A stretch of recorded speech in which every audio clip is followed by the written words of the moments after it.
So 2 years ago, when I decided to go to Mexico for the first time, and I was looking at the different cities that existed, San Cristobal de las Casas was actually my first choice. It was beautiful, it had amazing weather, mountains, and it really seemed like a charming place to go.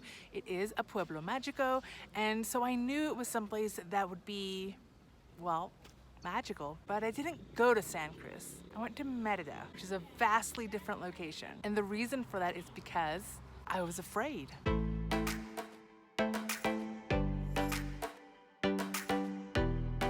And so there are three main reasons and a handful of little ones that made me choose Merida over San Cris.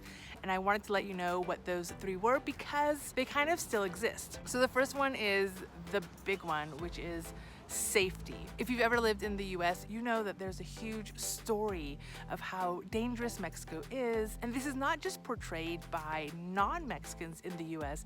This is actually a storyline portrayed by Mexicans in the US. What do I mean? My last duty station, especially in 2016, I happened to be working at the time with two Mexican Americans, one of who was born and raised in Mexico at a border town, and then when he was 16, he moved into the US, and the other who was born and raised in the US, living in Texas near, again, the border. And so this was a question I asked them. I was like, hey, is it that big of a deal? Is it really true that Mexico is unsafe? Should I be afraid to travel there? Like, tell me the deets. And one of the things they said was, well, yeah, they recognized that there's a reason why their families moved to the US, and safety as well as opportunity was a really big reason for that. Now, I was told multiple times by not only these two coworkers, but others, that as a tourist, especially a tourist who doesn't go looking for trouble, I'm much less likely to be a target. I was also told, however, to stick with the tourist locations. Don't go wandering all over Mexico. Stick to the places where there are tour guides, where, you know, the resort tells you to go, and all of that jazz. Now, at the time, we weren't talking about my moving to Mexico so much as visiting Mexico on, let's say, a vacation, but that stuck with me, that somebody from Mexico with a lot of Mexican background and history and family would tell me no. And so when looking at cities in Mexico, I was looking for safety. And if you Google the word safe in Mexico, pretty early on, you're gonna find out that Merida is considered the safest city, as well as the Yucatan being the safest state in all of Mexico, and they've held that position for several years now. Now, this is not to say that the Chiapas or San Cristobal is considered unsafe, just so you know, but it doesn't have the same reputation that Merida does for being super safe.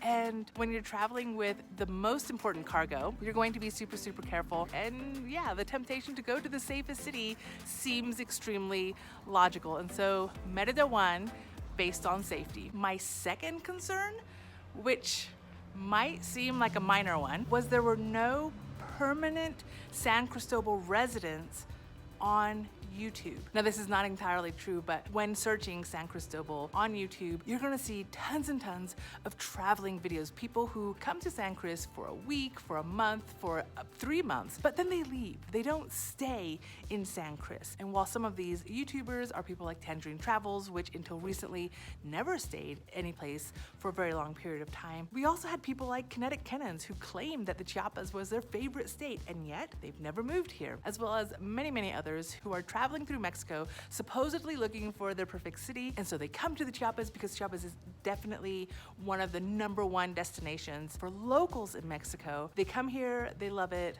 they leave. And so that was another thing that popped in my head. Are they leaving because it's unsafe? Are they leaving because there's some other element that I'm not aware of? Back in the 1990s, San Cris and the Chiapas had huge, Zapatista conflicts, and those conflicts still exist to a certain extent. Certainly not an expert on that. So maybe that was part of the reason why. Honestly, I didn't know, but other cities such as Merida has what feels like 1 million YouTubers living in Merida. Not that their intent is necessarily to die there, but they're living there. They're living there permanently, or at least semi-permanently, planning on staying for many, many years. Same for Querétaro, same for Playa del Carmen, same for Puerto Vallarta, Puerto Escondido. Like, there are so many places in Mexico where expats are choosing to live there for an indefinite, perhaps permanent period of time, but no one is reporting that, if that makes sense. Nobody's on YouTube living in San Cris. In fact, they couldn't even find any blogs of people who live in San Cris. I do of course find many blogs, many YouTubers of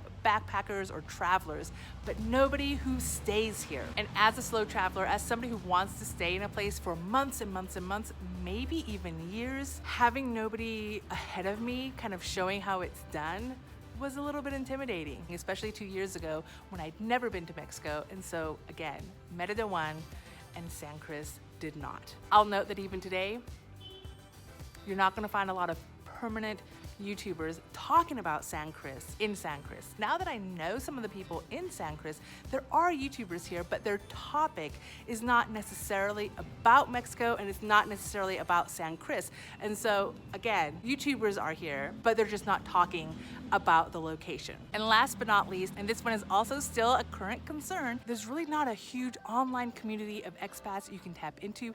There are Facebook groups, there are Telegram groups, there are WhatsApp groups, but a lot of them really focus on products that they're selling and much less on the community, much less, let's get together, let's hang out, a little bit less of that. Now, there is an exception to this rule, and that is for the backpacking community. There's definitely a backpacking community here on multiple platforms, but the backpacking community is super, super transient and quite frankly, super young. I'm not in my 20s, I'm not in my 30s, I am 44 years old, and so that's just a crowd I no longer blend with. Also, these backpackers generally don't have children, and so again, not the family community aspect that I'm looking for. However, Merida has multiple Facebook groups that you can find, where you can tap into families, where you can tap into not only expat communities, but communities that also have locals, so that you can really get to know the community, get to know the area, even before stepping a foot in Merida. San Cris, on the other hand,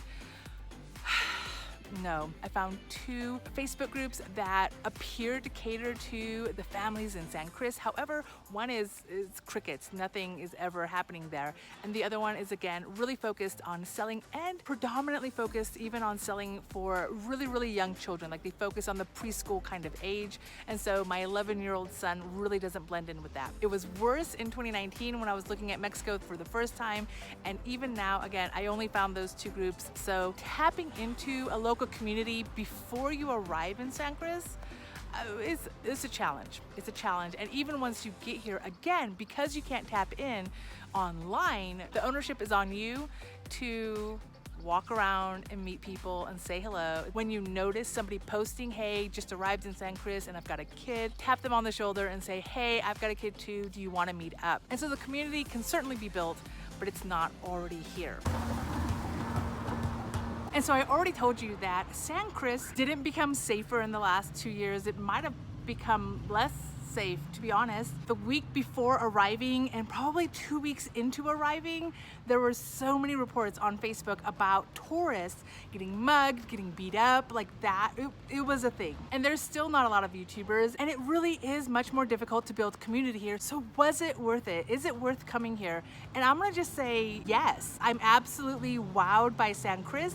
There are so many things I love about this area, and absolutely no regrets. But keep your head on a swivel, right? Make smart decisions, make smart choices, do smart things when it comes to maintaining your safety. Do watch YouTube channels that talk about San Cris, and do build community.